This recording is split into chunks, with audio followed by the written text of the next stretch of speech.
I was originally born in England, but I moved to Malta when I was 3 years old.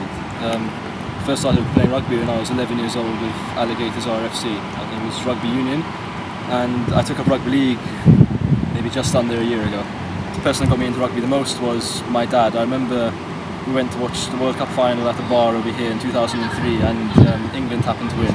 Me and my dad are both big England fans, and from then I was always a bit more interested in rugby. I used to play football as well, but that was never really a passion. But we ended up finding a club for me when I was about 11 years old, and since then he's always been supporting me probably the most to take up rugby, and since then I've been in love with it. Well, about a year ago I was asked just to play for a representative side, the Malta 13, against a team from England, the Zackies.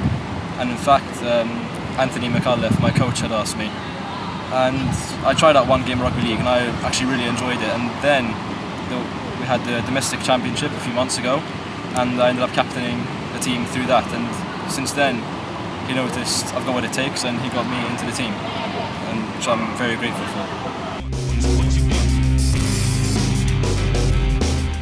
Well, with the club I train with at the moment, Overseas RFC, we're training twice a week. At the moment it's pre-season, it's mainly fitness based, getting the ball in here and there just to do some skills. But mainly it's, you just got to want it as much as you can. If you want it, you're going to get to where you want to be. I remember when Anthony first told me I had a chance of being in the national team, I was hitting the gym every day. I was trying my hardest in every game, just trying to impress as much as I could.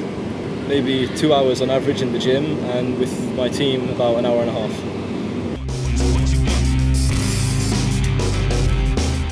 Well, I'm also a student as well. I'm studying sports and coaching because I aim to become a rugby coach when my playing career is obviously over.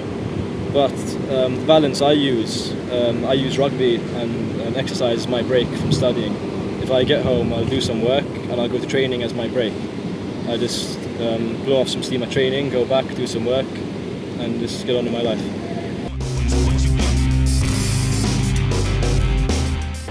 I'd say low points for me is like if I have a bad game. If I have a bad game, I'll take it very badly. I'll be in a bad mood for the rest of the night or the rest of the day.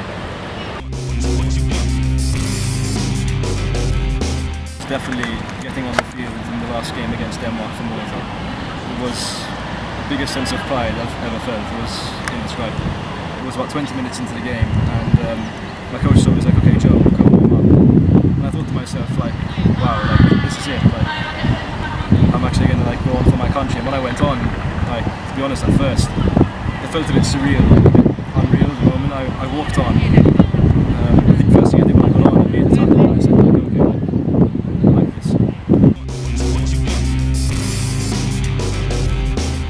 Johnny Wilkinson is definitely one, just because the way he approaches the game. He's a complete fitness freak. I think it was a treat for him when he goes out after a win as a Diet Coke. He doesn't drink any alcohol or anything like that. But as well, what I noticed from a young age, he was even one of my dad's favourite players, was Lawrence Delalio. He was number 8 for England, and I'd like to play more number 8 in Rugby Union as well. And even just the way he played, he was ferocious, he was fearless as well. Another, probably recently retired, Lewis Moody. Again, because he was fearless and he put his body on the line for his team every game. Rugby turns boys into men. There's a very high discipline level.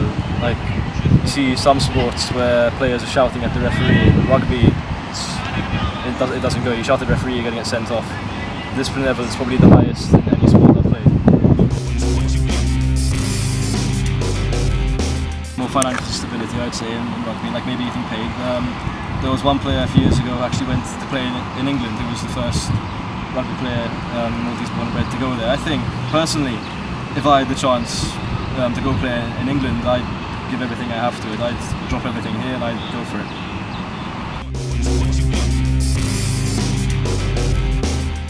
I don't know, 5 years' time, I'd just love to still be playing rugby. If I'm playing rugby, I'm happy. Yeah, rugby is probably Malta's, it actually is Malta's most successful sport. Rugby League team were ranked 20th in the world, Rugby Union, it's somewhere in the 40s. Personally though, I think me myself, I was a bit at a disadvantage. I started at the age of 11, whereas now They've got schools of rugby where they start from the age of 6 maybe, and that's probably the best age to start. The earlier you can start, the better, and you can be involved in loads of kinds of rugby. We've got beach rugby here, wheelchair rugby, even tag rugby. I know one guy personally, he's 60 years old and still playing tag rugby with us.